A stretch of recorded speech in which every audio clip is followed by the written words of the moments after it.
자, 졸고 있는 분들은 눈을 번쩍 뜨세요. 네, 졸고 있으면 안 되고 넘어지면 잡아주는 것처럼 옆에 졸고 있으면 깨워주세요. 영혼이 깨어야 되니까. 한 절씩 교도가 있습니다. 여호와께 감사하라. 그는 선하시며 그의 인자하심이 영원함이로다. 신들 중에 뛰어난 하나님께 감사하라.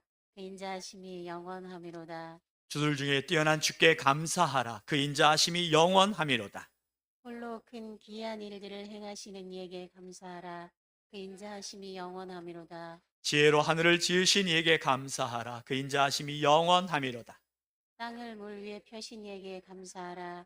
그 인자하심이 영원함이로다. 큰 빛들을 지으신 이에게 감사하라. 그 인자하심이 영원함이로다. 해로 낮을 주관하게 하신 이에게 감사하라. 그 인자하심이 영원함이로다. 달과 별들로 밤을 주관하게 하신 이에게 감사하라. 그 인자하심이 영원함이로다. 애굽의 장자를 치신 이에게 감사하라. 그 인자하심이 영원함이로다. 이스라엘을 그들 중에서 인도하여 내신 이에게 감사하라. 그 인자하심이 영원함이로다. 강한 손과 펴신 팔로 인도하여 내신 이에게 감사하라. 그 인자하심이 영원함이로다. 홍해를 가르신 이에게 감사하라. 그 인자하심이 영원함이로다. 이스라엘을 그 가운데로 통과하게 하신 이에게 감사하라. 그 인자하심이 영원함이로다. 바로와 그의 군대를 홍해에 엎드려뜨리신 이에게 감사하라. 그 인자하심이 영원함이로다. 그 백성을 인도하여 광야를 통과하게 하신 이에게 감사하라. 그 인자하심이 영원함이로다. 큰 왕들을 치신 이에게 감사하라. 그 인자하심이 영원함이로다. 유명한 왕들을 죽이신 이에게 감사하라. 그 인자하심이 영원함이로다. 아모리인의 왕 시온을 죽이신 이에게 감사하라. 그 인자하심이 영원함이로다. 바산 왕 옥을 죽이신 이에게 감사하라. 그 인자하심이 영원함이로다. 그들의 땅을 기업으로 주신 이에게 감사하라. 그 인자하심이 영원함이로다. 곧 그 종 이스라엘에게 기업으로 주신 이에게 감사하라. 그 인자하심이 영원함이로다. 우리를 비천한 가운데서도 기억해 주신 이에게 감사하라. 그 인자하심이 영원함이로다. 우리를 우리의 대적에게서 건지신 이에게 감사하라. 그 인자하심이 영원함이로다. 모든 육체에게 먹을 것을 주신 이에게 감사하라. 그 인자하심이 영원함이로다. 하늘의 하나님께 감사하라. 그 인자하심이 영원함이로다. 아멘. 우리 사도행전 2장 14절에서 21절입니다. 사도행전 2장 14절에서 21절 한 절씩 교독하겠습니다. 교독하겠습니다. 베드로가 11 사도와 함께 서서 소리를 높여 이르되 유대인들과 예루살렘에 사는 모든 사람들아 이 일을 너희로 알게 할 것이니 내 말에 귀를 기울이라. 때가 제3시니 너희 생각과 같이 이 사람들이 취한 것이 아니라 이는 곧 선지자 요엘을 통하여 말씀하신 것이니 일렀으되 하나님이 말씀하시기를 말세에 내가 내 영을 모든 육체에 부어주리니 너희의 자녀들은 예언할 것이요 너희의 젊은이들은 환상을 보고 너희의 늙은이들은 꿈을 꾸리라. 그때 내가 내 영을 내 남종과 여종들에게 부어 주리니 그들이 예언할 것이요 또 내가 위로 하늘에서는 기사를 아래로 땅에서는 징조를 베풀리니 곧 피와 불과 연기로다. 주의 크고 영화로운 날이 이르기 전에 해가 변하여 어두워지고 달이 변하여 피가 되리라. 누구든지 주의 이름을 부르는 자는 구원을 받으리라 하였느니라. 아멘. 함께 고백합니다. 주는 그리스도시요 살아계신 하나님의 아들이십니다. 아멘. 오늘 성경은 23절의 말씀 우리 같이 다시 한번 읽어볼게요. 시편 136편 23절 이 말씀을 가지고 우리 함께 더 나누도록 하겠습니다. 함께 읽습니다. 시작. 우리를 비천한 가운데서 기억해 주신 이에게 감사하라. 그 인자하심이 영원함이로다. 아멘. 오늘 설교 제목이 뭐죠? 같이 시작. 비천한 가운데도 감사합시다. 아멘. 야곱에게는 12아들이 있습니다. 그런데 12아들 가운데 요셉이라는 아들이 있어요. 요셉 그는 애굽 지역의 총리였습니다. 그런데 총리로 있기 전에 그는 노예의 신분이었고요. 노예의 신분을 잊기 전에는 야곱의 12아들 중에 가장 존귀 여김을 받는 사랑받는 아들이었어요. 그는 채색 옷을 입었다고 성경에서 말하는데, 채색 옷을 입었다라는 것은 그 당시에 다른 형들은 다 일하러 갔는데 일하러 가지도 않고 가장 존귀하게 여김을 받는 사랑받는 아들이라는 뜻이었거든요. 이런 아들을, 이런 요셉을 형들이 시기해가지고 어떻게 해요? 노예로 팔아버렸어요. 어떻게 그런 일이 있을 수 있을까 하는 일들이 일어났던 거죠. 노예로 팔려간 이 요셉의 그 상태를 가리켜서 비천한, 비천한 상태라는 이야기를 합니다. 이 비천한 상태, 히브리어로 보면, 원문에 보면 쉐펠이란 뜻이에요. 이 쉐펠이라는 단어는 뭐냐면 낮아지다, 미약해지다, 겸손해지다라는 뜻이 있어요. 따라해보세요. 낮아지다, 미약해지다, 겸손해지다. 자, 이 단어들이 가지고 있는 모습을 보면 조금은 약한 상태죠. 약한. 요셉은 아버지에서 존귀한 자로 있었다가 노예의 신분으로 떨어지는 비천한 상태. 노예의 신분을 더 떨어져서 감옥에 갇혀지는 그러한 비천한 상태에 놓여져 있을 때라는 겁니다. 이 비천이라는 것은 성경에 보면 자발적인 비천이 있습니다. 또 비자발적인 비천이 있어요. 자발적인 비천이라는 것은 내가 낮아지는 거예요. 내가 겸손해지는 거예요. 이것은 보통 우리 믿는 사람들이 많이 하기도 합니다. 가장 대표적인 건 누구예요? 예수 그리스도죠. 하늘 보좌를 버리시고 이 땅에 내려오셨습니다. 이 땅에 어떻게 내려오셨습니까? 인간의 몸으로 입으셨어요. 인간의 몸으로 입으실 때 어디에 태어났어요? 우리가 너무나 잘 알고 있는 것처럼 마구간에 태어나셨어요. 그리고 마지막 돌아가실 때는 어디에 돌아가셨어요? 십자가에 돌아가셨어요. 어떻게 보면 우리가 인간의 눈으로 바라볼 때 예수님께서는 비참함의 그 자체였어요. 가장 비천한 모습, 태어날 곳이 없어서 마구간에서 태어나시고 돌아가실 곳이 없어서 십자가 상에서 돌아가신 예수님의 모습을 보면, 그렇죠, 어떻게 저렇게 비참하게 살아갈 수 있을까? 어떻게 저렇게 비천한 상태에 놓여져 있을 수 있을까? 라는 생각이 들어요. 그런데 예수님께서는 자발적으로 내려오셨습니다. 무슨 뜻입니까? 하나님의 영광을 드러내기 위해서 친히 내려오셨다라는 거예요. 맞습니다.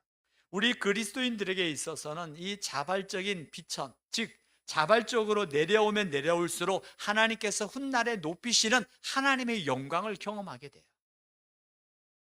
우리 믿는 교우들 가운데서 많이 있습니다. 흔히 말할 때 세상에서 내놓으라 하는 지위가, 그리고 내놓으라 하는 직업과 내놓으라 하는 그러한 힘과 또 나이가 있음에도 불구하고 낮아지고 낮아진 모습으로 섬겨주는 모습들이 있어요.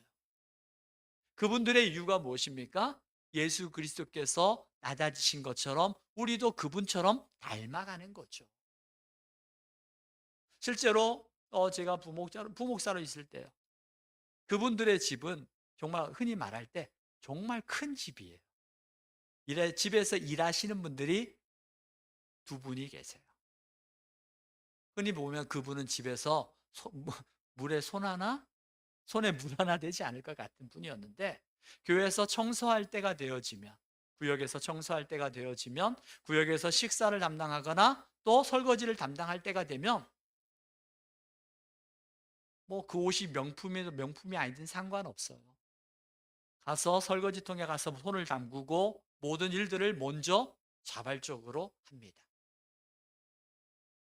그래서 어떤 분이 물어봤어요. 권사님, 집에서는 손에 물 하나 담그지 않을 것 같은데 어떻게 이렇게 교회에 와서 청소를 하고 또 설거지를 하고 오물통에 집어 들어가서 그 모든 것들을 다 하는 그 권사님의 모습이 신기한 거예요. 물어봅니다. 왜 그렇게 할 수 있냐고. 그냥 이유는 간단해요. 하나님의 은혜가 너무나 커서 나 같은 사람을 살려주신 하나님의 은혜가 너무나 커서 주님께서 낮아지신 것처럼 나도 그 주님과 비교할 수 없는 그 자리에 내려가는 함께하는 것뿐이라고. 나에게 매일매일 영의 양식을 먹여주고 하나님의 사람으로 살아갈 수 있도록 주님께서 피로 값주고 산 이 교회를 위해서 내가 할 수 있다는 게 너무나 감사할 뿐이다고. 이런 모습은 우리가 흔히 말할 때 자발적으로 내려오는 거죠. 세상 가운데서는 나 아무것도 안 할 수도 있어요. 그냥 돈으로 할 수 있어요. 그런데 그게 아니라 하나님의 영광을 위해서 낮아지고 낮아져서 섬겨주고 또 섬겨주는 그 모습이 우리 믿는 사람들에게 있어서 아마 많이 나타나는 모습일 것입니다. 그런데 이 모습은 우리가 알고 있는 것처럼 내 의지로는 잘 되지? 내 의지로는 또 이 세상에서는 짓밟고 올라가는 게 마치 당연한 것처럼 여겨지는 사회잖아요. 내가 드러나야 돼요. 내가 높아져야 돼요. 내 이름이 드러나야 그래도 뭔가를 한 것처럼 느껴지는 이 사회에 우리가 살아가고 있어요. 그러다 보니까 그래도 내가 뭐 좀 뭘 했지라고 내 이름을 드러내고 싶고 내 이름을 드러내기 위해서 심지어는 누군가를 짓밟고 올라가면서 자기를 드러내고 싶은 게 이 사회거든요. 이런 사회 속에서 우리가 낮아지고 겸손해지는 거 자발적으로 쉽지 않아요. 성령께서 우리에게 은혜 주실 때 가능한 거예요. 주님께서 내게 은혜 주실 때, 내 안에 사는 이가 예수 그리스도임을 알게 되어질 때, 나는 죽고 내 안에 사시는 이가 예수 그리스도임을 깨닫게 되어질 때 낮아질 수 있어요. 겸손해질 수 있어요. 섬길 수 있는 거예요. 내 의지로는 한계가 있다는 것을 우린 너무나 잘 알고 있습니다. 인간이 가지고 있는 죄성은 자발적인 그 섬김을 하기 쉽지 않게 만들어요. 인간이 가지고 있는 죄성은 그 죄로 말미암아 누군가를 짓밟고라도 올라가고 싶은 게 죄된 모습이라는 거예요. 그래서 하나님께서는 때로는 우리를 이런 비천한 모습으로 만들게도 하시고요. 때로는 우리의 의지와 상관없이 그 비천한 자리에 떨어지게 될 때도 있다라는 거예요. 낮아질 때도 있고요. 연약해질 때도 있고요. 비참해질 때도 있고요. 우리가 자발적으로 낮아질 때는 하나님께서 높이시는 존귀함을 경험하게 되어지지만 하나님께서 내가 스스로 낮추지 않고 그런 환경 속에 놓여져 있을 때 우리는 실망하거나 낙심할 때가 있는데 실망하거나 낙심하지 말자는 거예요.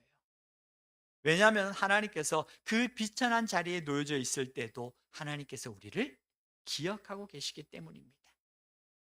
요셉과 같이 존귀함을 가정에서 존귀 여김을 받았지만 형들의 시기와 질투에 의해서 비천한 상황에 놓여질 때 그 가운데서도 하나님께서는 그를 기억하셨던 것이었습니다.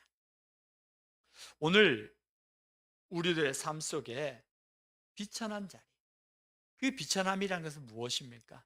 성경에 보면서 이 쇠펠이라는 단어가 쓰여진 단어들을 찾아봤어요. 그 단어들 속에서 느껴진 것들이 무엇이 있는가? 성경에 보니까 사무엘상 2장 7절에 보니까 이 비천함을 이렇게 해서 이야기해요. 함께 읽어보도록 하겠습니다. 시작. 여호와는 가난하게도 하시고 부하게도 하시며 낮추기도 하시고 높이기도 하시는도다.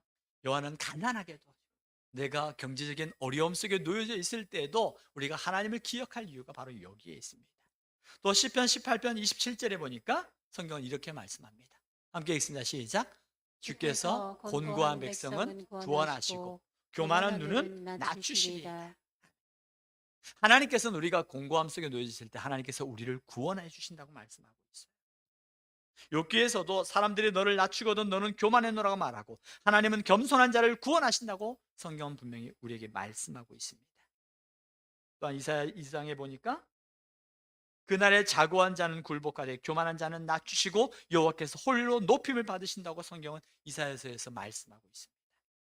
시편 75편에 오직 재판장이신 하나님의 이를 낮추시고 저를 높이신다라고 성경은 말씀하고 있어요. 하나님은 교만한 자는 낮추시지만 낮아진 자는 하나님이 높이신다고 말씀하고 있어요. 언제? 그 비참한 가운데서도 하나님을 기억할 때 하나님께서 높이시는 것들을 경험하신다라는 거예요. 이 말씀들을 읽어 나가면서 우리가 깨닫는 것은 무엇입니까? 이스라엘 백성들을 비천한 가운데도 때로는 그들을 낮추시는 분도 하나님이시고, 그 비천한 자리에 놓여졌을 때 그를 건지시는 이도 하나님이시라는 거예요. 전능하신 하나님, 그 하나님께서 우리에게 인자와 긍휼을 베푸신 그 하나님 아버지께서 우리가 교만함에 놓여져 있을 때 우리를 낮추시기 위해서 하나님께서 우리를 낮추시기도 하시고요, 낮춰져 있는 우리의 삶을 하나님께서 우리를 건져 주시기도 하나님 건져 주시니도 우리 하나님이시라는 거예요. 물론 구조적인 관계 속에서 내가 의지와 상관없이 낮아질 때도 있습니다. 비천한 자리에 빠질 때도 있다라는 거예요. 아픔 속에 놓여져 있을 때도 있다라는 거예요. 그때 하나님께서 우리를, 그 상황 속에서 우리를 건져내실 만한 분이 우리 하나님이라는 거예요. 이스라엘 백성들만 그런 게 아니었습니다. 모세도 마찬가지였어요. 이스라엘 백성들의 지도자였던 모세, 그는 어떻습니까? 모세는 나일강에 버려진 아이였지만 바로의 공주로 인하여서 물에서 건짐을 받고 그 왕궁에서 왕자로 살아가게 되어집니다. 그의 유모는 친엄마인 요게벳이었고요, 모세는 이 바로의 공주의 아들로 자랐습니다. 공주의 아들로 자라면서 그 왕궁에 있는 모든 교육과 문화, 그리고 학문, 군사, 지식, 경제, 모든 것들을 다 습득을 해요. 모든 것을 배우고 모든 것이 부족함이 없을 만큼 그런 상황 속에서 자라나게 됩니다. 그런데 하나님께서는 이런 모세가 이 모든 것들을 다 갖춘 것처럼 보여진 그를 들어서 이스라엘 백성들을 건져낸 지도자로 사용하지 않으셨어요. 그곳에서 어떤 모습을 보게 합니까? 이스라엘 백성, 히브리 민족이 애굽의 사람으로 인해서 어려움을 처하게 될 때 가서 히브리 민족, 그 노예로 살고 있는 히브리 민족을 구원하려고 애굽의 군사를 치게 되어지죠. 그로 인하여서 도망자의 자리에 서게 됩니다. 어디로 도망갑니까? 도망가고 보니까 미디안가 이르는 거예요. 그 비참한 자리. 우리가 볼 때는 왕궁에서 모든 지식과 경제와 학문, 이 모든 것들을 다 갖췄지만 그 왕궁에서 미디안 광야에 버림받았다고 느껴질 때 얼마나 원망과 불평과 분노가 일어났겠어요. 그런 자리에서 그가 비로소 하나님을 만나게 되어지죠. 하나님을 만났을 때 그가 애굽의 왕궁에서 배웠던 지식과 학문과 경제가 쓸모가 없었던 게 아니죠. 이 모든 것들을 다 습득한 모세였지만 이것만 가지고는 이스라엘 백성들을 건지는 그 하나님의 지도자로 세움받을 수 없었던 것이었어요.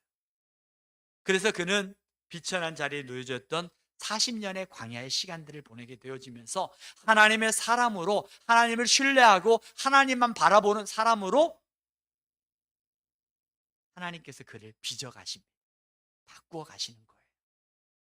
그러면서 그 40년 속에서 어떻게 보면 그 광야의 양치기였던 40년의 인생이 모세는 빈털터리고 비참한 자리로 놓여져 있는 것 같았지만 그 상황 속에서 하나님은 모세를 빚어가셨던 것이었어요. 하나님의 사람으로 빚어가시고 그 가시떨기에서 하나님을 만났던 그 모세는 이제 하나님만을 신뢰하는 사람으로 변모해 가는 겁니다. 그러면서 그가 가졌던 지식과 경제와 문화와 교육은 나중에 훗날에 이스라엘 백성들을 40년간 광야의 길로 인도하는데 쓰임을 받게 되어지죠. 그렇지만 그가 온전히 하나님 앞에 쓰임 받을 수 있었던 것은 그 광야의 40년의 시간이었어요. 아마 광야에 40년의 시간이 없었다면 그랬을 것 같아요.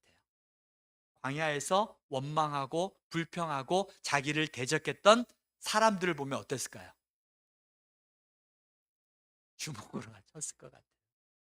히브리 민족을 구원하기 위해서 대적자들을 쳤던 것처럼 자기를 대적하고 모든 걸 방해했던 사람들은 그의 혈기로 모든 것들을 다 끝냈을 것 같아요. 그런데 그 40년의 시간 속에 하나님께서 그를 빚어가셨던 거예요. 어떻게? 하나님을 신뢰하는 사람으로, 하나님을 의지하는 사람으로 그를 바꾸어 가셨다는 거예요. 그렇다면 오늘 우리가 기억하는 것은요, 주님께서 우리에게 은혜를 베푸시고자 때로는 우리의 비참한 자리에 놓여 있을 때도 있다는 겁니다. 그 비천한 상황에서 하나님의 구원을 바라볼 때 하나님께서 우리를 그 비천함 속에서 우리를 베풀어 주신, 우리를 건져 주시는 하나님이시라는 거예요. 마치 사랑하는 아들아, 사랑하는 딸아, 내가 400년간 애굽 땅에서 고된 노역을 했던 이스라엘 백성들, 그 비참한 상황에 처해져 있었던 그들을 구원해 주신 하나님처럼 애굽의 공주의 그 아들로 애굽의 왕궁에서 모든 것들을 가지고 있었지만 그 타이틀을 다 내버려 두고 이스라엘의 백성들을 구원하기 위하여 광야의 비천한 상황에 놓여져 있었던 그를 하나님께서 건져내 주셨던 것처럼 오늘 우리에게도 여러분들의 삶 속에서 비천한 자리에 놓여져 있다고 생각하시는 분 있습니까? 내 의지와 상관없이 나도 알 수 없는 그 비천한 자리에 놓여져 있는 분이 있습니까? 육신의 질고, 마음의 병, 이 코로나로 인하여서 어떤 친구들은, 그 전문대를 다니는 친구들은 그랬을 것 같아요. 대학의 꿈을 가지고 들어갔는데 1년, 2년 코로나로 인하여서 대면 수업하지 못하고 학교도 가보지 못하고 이제 내년엔 졸업해야 돼요. 그 친구들이 우울감에 빠져 있대요. 그럴 수 있을 것 같아요. 나름대로 이 코로나 가운데 위기를 극복하기 위해서 나름대로 사업을 시작을 했는데 곧 끝날 것 같은 코로나가 아니라 앞이 보이지 않는 코로나로 인해서 내가 투자했던 투자금도 걷지 못하는 힘들고 어려운 그러한 자리에 놓여져 있는 분도 많이 있을 거예요. 내 의지와 상관없이 육체의 질고나 경제적인 아픔과 구조적인 아픔 속에 비천한 자리에 놓여져 있는 분도 있다라는 거예요. 우리 교인 가운데 몇십 년을 했지만 지금처럼 힘든 때는 없다라고 이야기하는 분도 있어요. 우리 교회 자영업하는 분들이 있으니까 이 코로나로 인해서 그래도 견뎌나가는 분도 있지만 너무나 비참하고 너무나 힘든 상황에 놓여져 있는 분도 많이 있어요. 그때 사랑하는 성도 여러분, 그때 어떻게 해야 될까요? 내가 원망하고 불평한다고 그 문제가 해결되나요? 안 되잖아요. 그 비참한 자리에 놓여져 있을 때 우리가 기억해야 됩니다. 비천한 자리에 놓여져 있는 우리를 건지시고 구원하신 하나님을 기억하는, 쉽지 않더라고요. 제가 주중에 굉장히 분노할 일이 있었어요. 화가 날 일이 있었어요. 그래가지고 아마 제가 분노를 표출했다면 그 분노를 통해서 듣는 사람도, 그리고 분노한 저도 후회하면서 가슴 아파했을 것 같아요. 제가 막 그 화가 딱 치밀어 올라오는데 그때 우리 사모가 저에게 이렇게 이야기했어요.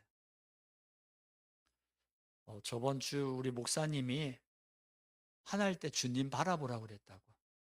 그리고 화날 때 주님 감사합니다라고 우리 목사님이 그랬어요.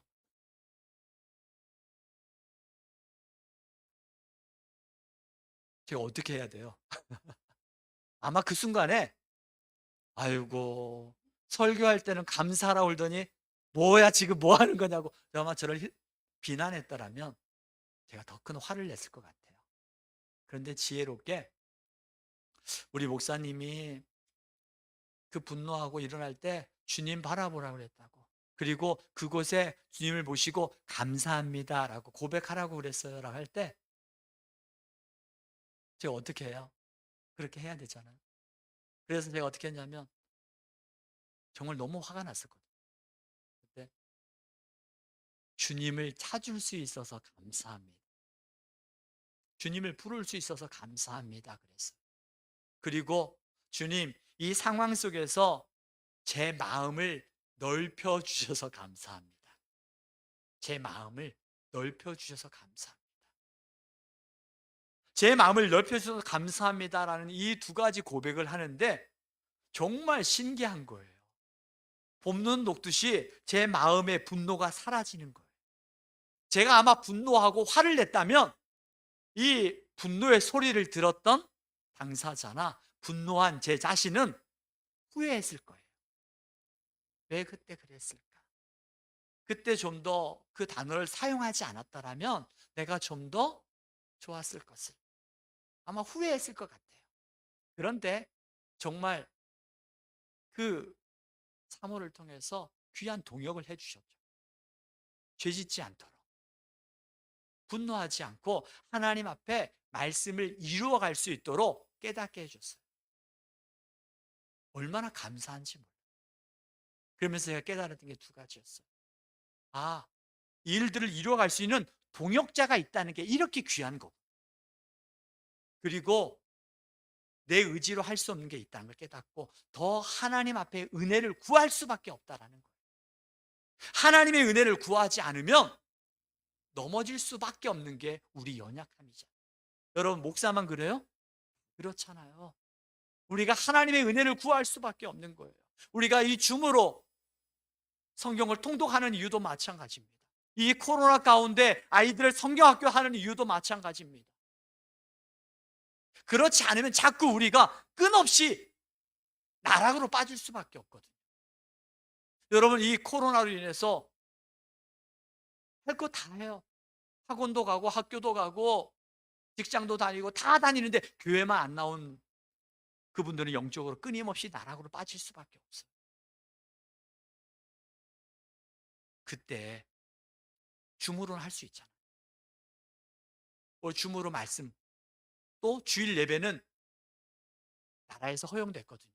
그렇기 때문에 예배 드릴 수 있어요. 어떻게? 할 수 있거든요. 그래서 주일날 대면으로 성경학교를 하는 이유가 바로 거기에 있어요. 주일날 드려지는 이유가 거기에 있는 거예요. 원래는 토요일에 하려고 했었지만 토요일은 할 수가 없거든요. 그렇다고 법을 어길 수 없고, 그래서 주일날 예배를 드릴 수 있기 때문에 주일날 할 수 있는 거예요. 우리가 법을 지키면서도 최대한 할 수 있는 그걸 찾는 거예요. 왜? 그곳에 성령의 역사를 기대하기 때문에. 말씀을 들을 때, 성경에 보면 말씀을 들을 때 성령의 역사가 있습니다. 여러분들 줌으로 에이 뭐 그걸로 1시간 동안 에이 뭐해? 아니요.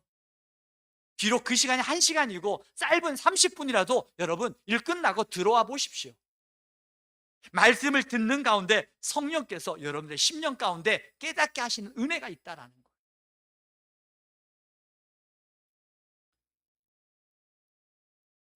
여러분, 지금 뭐 코로나 이후에 이제 우리가 옛날처럼 어떻게 돌아갈까? 많은 과학자들이 이야기합니다. 코로나 이후에 옛날로 돌아가는 건 없다라고요. 그래서 실제로 많은 기업들은요, 이 코로나 이후를 준비하기 위해서 수백억, 수천억, 코로나 이후에 새로운 것들을 준비하기 위해서 기업들은 이렇게 투자합니다. 우리 교회도 마찬가지예요. 여러분, 언제까지 코로나 이전으로 돌아갈까? 이제 돌아갈 수 없어요. 그렇다면 우리의 신앙을 지키기 위해서 코로나 이후에 우리가 무엇을 준비해야 할까? 바뀌어야 됩니다. 우리의 생각이 이전으로 언제 돌아갈까가 아니라 코로나 이후에 우리가 무엇을 준비해야 할까? 우리의 믿음을 지키기 위해서, 우리의 다음 세대를 세우기 위해서 우리가 무엇을 준비해야 할까? 두 가지 합니다. 우리가 시스템으로 준비할 것이 있다면 또 한 가지는 어제도 오늘도 영원히 변하지 않은 하나님 앞에 서야 나갈 또 이 자세도 필요한 겁니다.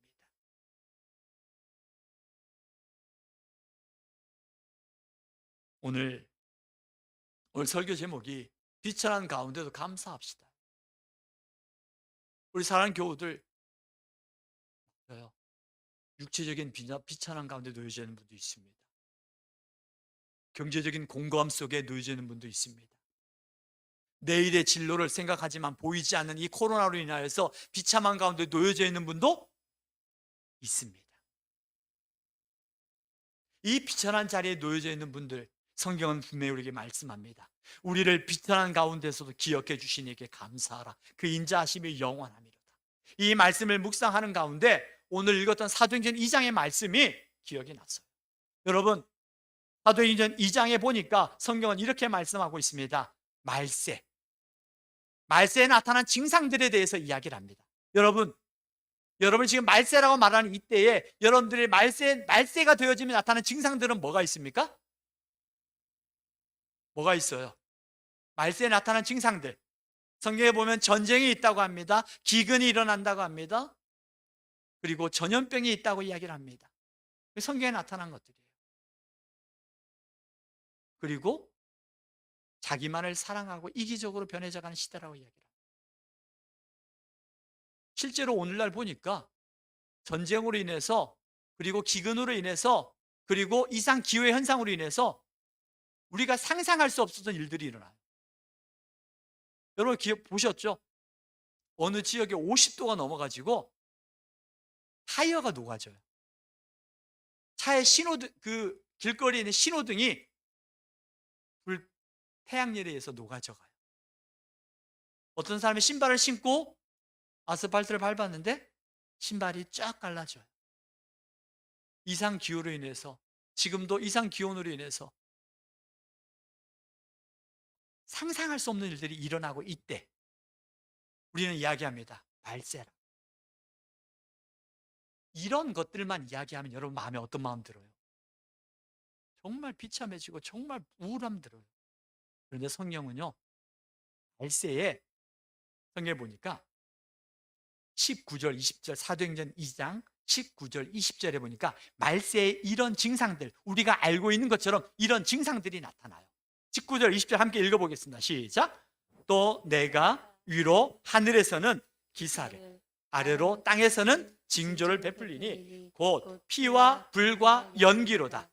주의 크고 영화로운 날이 이르기 전에 해가 변하여 어두워지고 달이 변하여 피가 되리라. 말세가 되어지면 이와 같이 증상들이 나타난다는 거예요. 그런데 이것만 나타나는 게 아니었어요. 17절에 보십시오. 17, 18절에 같이 한번 읽어볼게요. 2장 17, 18절에 이와 같은 증상들도 나타나지만 하나님께서 말세에 또한 우리에게 준비하신 것도 있어요.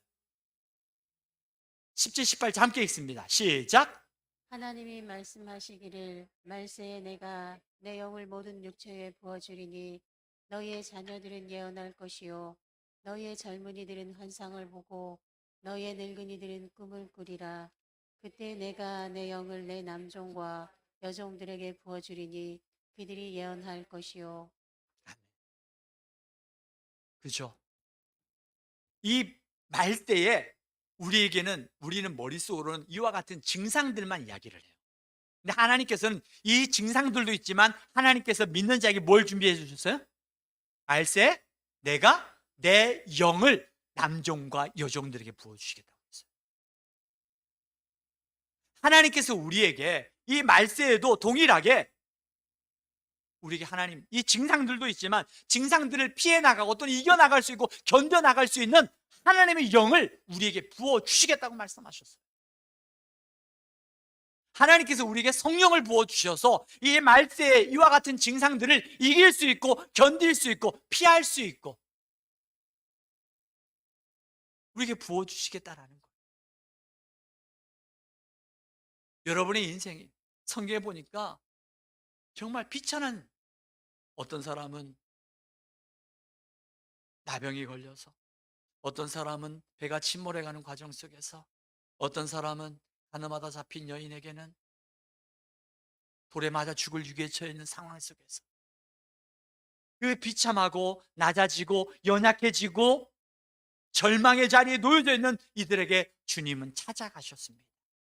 그리고 주님은 찾아가셔서 그를 만져주시고 그를 회복시켜 주시고 그를 다시 일으켜 주셨습니다.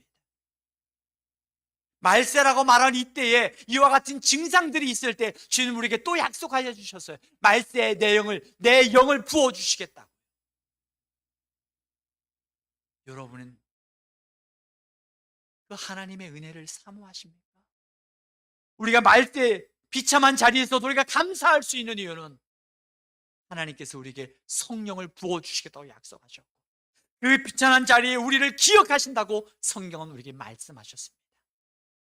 이 시간 우리가 함께 찬양하기를 원합니다. 그 비천한 자리, 달로 말하면 망한 것처럼 보여지는 이 상황 속에서 우리가 기억해야 되는 것은, 그 비천한 자리, 육신이든 마음이든 물질이든 그 자리에서 우리를 고치시고 우리를 건지시는 이가 예수 그리스도, 그 예수 그리스도를 바라볼 수 있도록 도와주시는 분이 성령님이라는 거예요. 이 시간 성령의 은혜를 구하면서 우리 함께 찬양하기를 원합니다. 주님, 내가 비천한 자리에서 우리의 시선을 주님께로 옮겨 놓을 수 있도록 성령님 내게 은혜 주시고, 우리가 각자가 서로가 서로에게 주님을 바라볼 수 있는 믿음의 동역자로 세워지기를 소망하는 마음, 이제 우리 함께 예수 나의 치료자, 우리 함께 찬양합니다.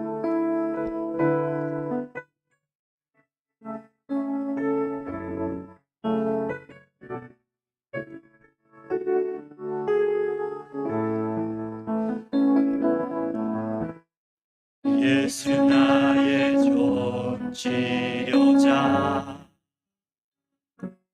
그의 눈이 머무는 곳에 슬픔과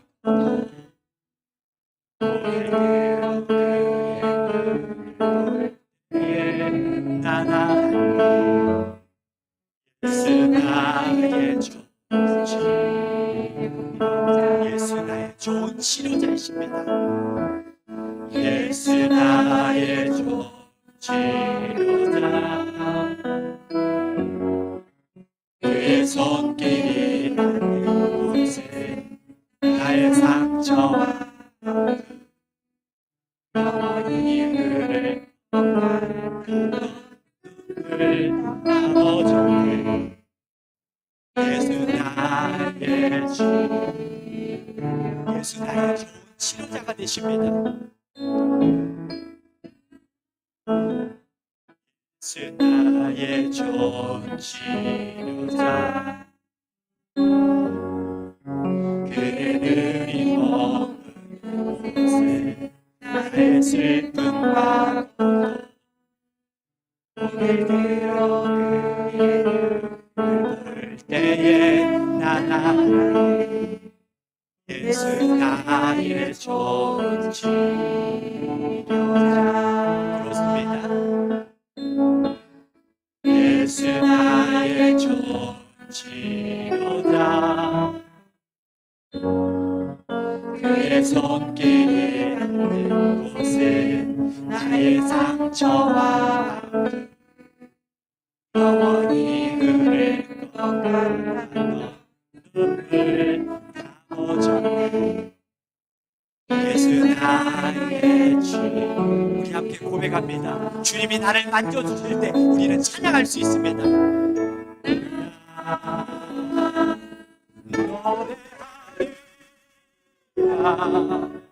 저는 나를 돌아보신 구세주를 찬양해. 하는 것까지 내 손을 예수 나의 주, 난 노래하리라. 나의 치료자가 되시는 주님을 찬양합니다.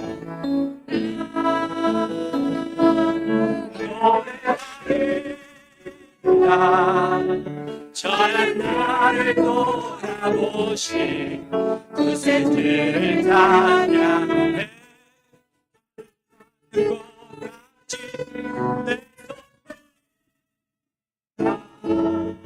예수 나 마지막으로 찬양합니다. 난 노래하리라. 우리가 두 번 들고 하늘 나는 그것까지 노래하리라.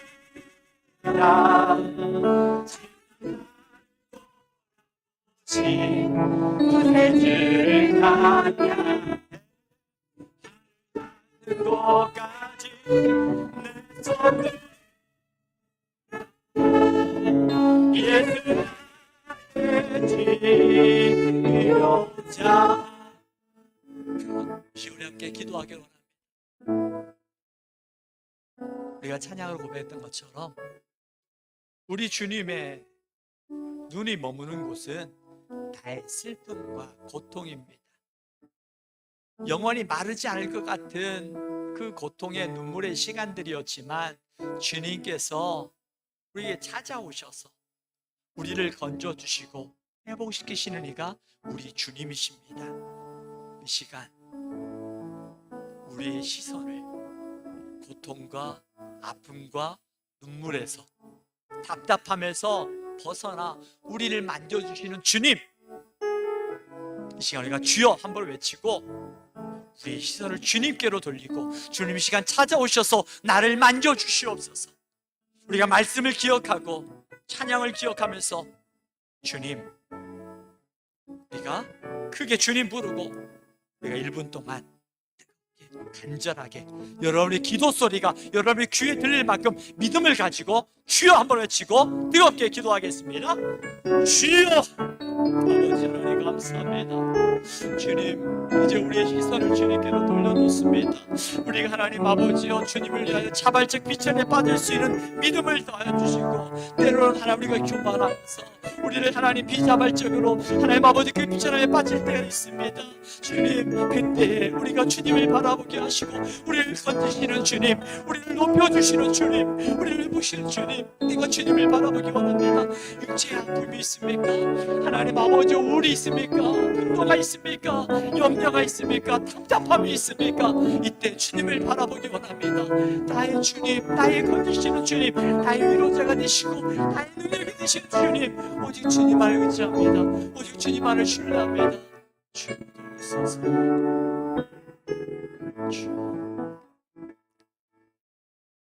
주님 감사드리며 예수 그리스도 이름으로 기도하옵나이다. 아멘. 이 시간 우리 다시 한번 예수 나의 치료자, 우리 함께 다시 한번 찬양하면서 이곳에 임재하신 주님을 기억하면서 찬양하면서 준비한 예물 하나님께 봉헌드리겠습니다.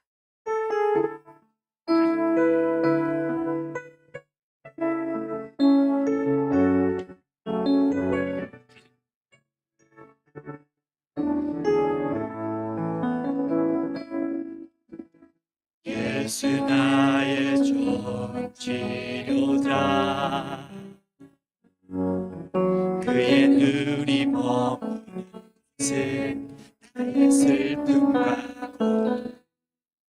고개를 들어 그의 눈을 볼 때에 난 알았네. 예수 나의 좋은 치료자, 예수 나의 좋은 치료자가 되십니다. 예수 나의 좋은 치료자, 그의 손길이 닿는 곳에 나의 상처와 영원히 흐를 거다. 눈물 감아주네. 예수 나의 주, 다시 한번 고백합니다. 예수 나의 좋은 치료자가 되십니다. 예수 나의 주, 나의 비참한 자리, 나의 곤고한 자리, 나의 답답한 자리, 주님은 나를 기억하십니다. 그리고 오늘 찾아오셔서 우리를 만져주실 것입니다. 나는 예수 나의 좋은 치료자,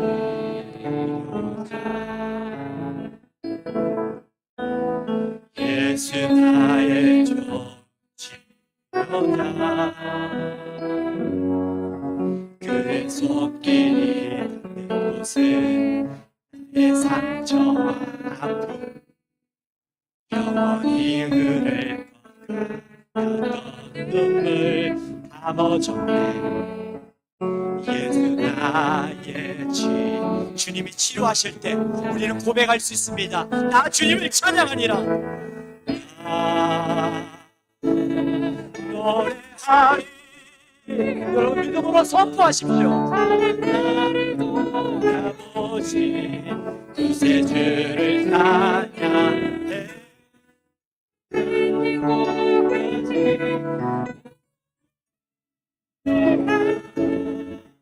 예수 노래할 같이 일어나서 여러분들이 몸과 마음을 내어드리며 주님 나를 치료하옵소서. 노래하리라 저한 나를 돌아보신 구세주를 찬양해 것까지 내 손을